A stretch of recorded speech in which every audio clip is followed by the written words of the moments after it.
जोंनि जि गामि सोसननाय दानख'नाय फाइनाल ना मा बाथ्रा नैबे भिडिअनि गेजेरजों दिपेन बर' बिथाङा खुला खुलि बेखेवना होदों। गफुरनि रायजो राजाफोर गोसो होनानै नाय आरो जोंनियाबो नायजोब। जोंनि जि गामि सोसननाय गामि थिसननाय दासिम 60 खान गामिखौ सोनाय जाबाय। दा आल्टिमेटलि गामिखौ सोजोबनांगौनि थाखाय मानगोनां गिबि मन्थ्रिया जि दायित्व होदोंमोन बे दायित्व होनाय बायदियै पीयूष हाजरिका बिथांनो बे गामिनि लिस्टखौ जोङो होनाय जाबाय, गासै गामिनि लिस्टखौ। आरो मिजिंथिदों मोजां माने थासारिनि गेजेराव खोब खम समनि गेजेराव एनादार आरो गामि सोसनबावनांगौनि लिस्टआ तयार जागोन होननानै जोंहा मोनसे बिश्वास आरो फोथायनाय दङ। स्कुल प्रभिन्सियेलाइजेसननि थाखाय गिबि मन्थ्रिया सोलोंथाइ मन्थ्रि डक्टर रनज पेगुखौ दायित्व होदोंमोन। बेबायदियै बिटिआरनि स्कुल, बर' कसारि काउन्सिल ओनसोलाव गोलैनाय स्कुल, आसामनि आरो कार्बि आंलंनि गासै स्कुलनि लिस्टखौ जोङो तथ्यखौ जमा होनाय जाबाय आरो बिनि लेभेलाव डिसकासनाबो सोलिगासिनो दङ। स्कुल प्रभिन्सियेलाइजेसना जोंनि मेजर इस्यु, गामि थिसननांगौआ जोंनि मेजर इस्यु आरो 125आ जोंनि मेजर इस्यु। बेजों लोगोसे बारग' एनडिबिफोरनि जि रिहेबिलिटेसन 4203 अलरेडि बेखिनिया मोनबाय आरो गाबोनो जोङो खाफाल मोजां होननानै बुंनांगोन जे लास्ट फेज, बे लास्ट फेजनि बेलायाव 6-7 मार्टियार फेमिलिनि बेलायाव दाख्लैबावै 197खौ होबावनाय जाबाय। दा बेयाव 636 दासिम माने नेक्स्ट अफ किन जे मुंख्लं न'खरनो माने एक्सग्रेसिया होनायनि खामानिया कमप्लिट जाबाय। केस उइथड्रलनि भेरिफिकेसना सोलिगासिनो दङ, 263आव उइथड्र जाबाय। एडिशनेल भेरिफिकेसन सोलिगासिनो दङ। खाफाल मोजां भुटाननिफ्राय दासिम 8 जन बारग' एनडिबि बिथांमोनखौ बयनिबो नाजानायजों आसाम सरकार, बिटिआर काउन्सिल, बारग' एनडिबि, एबसु बयनिबो नाजानायजों जों लाबोनो हाबाय। लोगोसेनो एनआइएआव 7 बिथांमोननि बेल मोननाय जादों, नाथाय 2आ गुबुनाव केस दंबावोखाय बिथांमोनखौ जोङो लाबोनो हायाखै, नाथाय 2खौ जोङो बिथांमोनखौ बेल मोननो हानाय जाबाय। आसाम पुलिसनि नैबे रिक्रुटमेन्टनि दा रिजाल्ट ओंखारगासिनो दङ। बेयाव 2% एक्स एनडिबिनि थाखाय रिजार्भेसन होनाय जादोंमोन। बे 2%खौ बेसेबां जोङो बेयाव मोननो हादों बे रिजाल्टआ ओंखारब्लासो जों बयबो मिथिसिगोन। दा बेखायनो बे रिजार्भेसननि खामानिया सोलिदों। डिफेन्स मिनिस्टार राजनाथ सिंहखौ जों लोगो मोननायाव बिथांखौ खावलायदों जे डाइरेक्ट रिक्रुटमेन्टआव जे आर्मि पारामिलिटारिनि खोथा दङमोन 10.2आव बेखौ कारजकरि खालामनो थाखाय जों खावलायनाय जादों।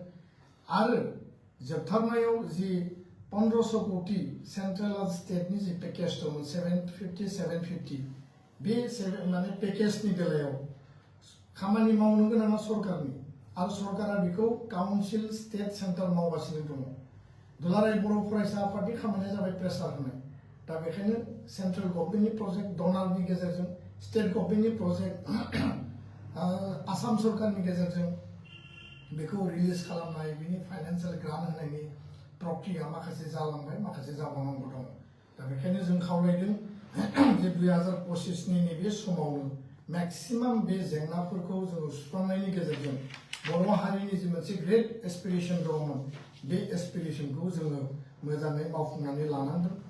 आरो बे बेलायाव नैबे बाजेट सेसननि गेजेराव बर' हारिनि थाखाय माखासे डिसिसन जानो गोनां दङ। सोलोंथाइनि बेलायाव मडेल हाई स्कुल गायसननायनि मेटार, बड'लेण्ड इउनिभार्सिटि उदालगुरि केम्पास गायसननायनि बा बेखौ ग्रान्ट होनायनि जि मेटार, अलरेडि केम्पासनि माने इनफ्रास्ट्राक्चार डेभेलपमेन्टआ सोलिगासिनो दङ। आरो नैबे जि जुथुमा, बे जुथुमाया जिहेतु दतमायाव जोंनि थुलुंगाफुरि जेराव बड'फाखौ बेयाव फबनाय जादोंमोन, बे थावनियावनो जिहेतु खाथियावनो जोङो लानाय जादों। दा बड'फानि मुङै जोङो भारतनि नखर मन्थ्रि बिथांखौ लोगो हमनानै बिथांनि मुङाव फ्लाइअभार नङाबा लामानि मुं गोदान दिल्लीयाव दोननांगौ होननानै जों दाबि खालामनाय जादोंमोन। आरो बेबायदिनो दा बे प्रसेसा सोलिगासिनो दङ आरो जों मोजां खबर मोननो थांगासिनो दङ। आरो बेयाव मोननै लामानि अपसन जोंनो होदों आरो जोङो बयबो रायलायनानै बिटिआर काउन्सिल आरो एबसु, जिहेतु बे दाबिया एबसुनिमोन, नाथाय काउन्सिल लेभेलावबो जों कनसाल्ट खालामनानै गुबुन गुबुन लेभेलाव कनसाल्ट खालामनानै गोदान दिल्लीयाव लाला लाजपत मार्गनि मोनसे लामा अर नङाब्ला लधि रडनि मोनसे लामा जायखिजाया मोनसे बिथांमोना जोंनो मोननै अपसन होदों दा लधि रडखौ जिहेतु बे प्राइम लकेसन बे लधि रडखौ जोङो माने बड'फा इउएन ब्रह्म मार्ग मुङै माने दोननायनि थाखाय दिनै लामाया गेवलांसार जादों आरो बिनि डिसिसना साननैसोनि उनाव फैगोन बे जिहेतु प्रसेसआव दङ दा बेखायनो आङो बारा बेनि सायाव गुवारै बुंनो सानाखै आरो मिजिंथिदों जे बड'फानि जि मोनसे बिथांनि मर्यादा बड'फानि जि मोनसे लिगेसि दुलाराय बर' फरायसा आफादनि जि मोनसे गोलाव समनि जि नाजाथाबनाय बेनि गेजेरजों जोङो मोजां मोनसे समाधान मोजां मोनसे फिथाइ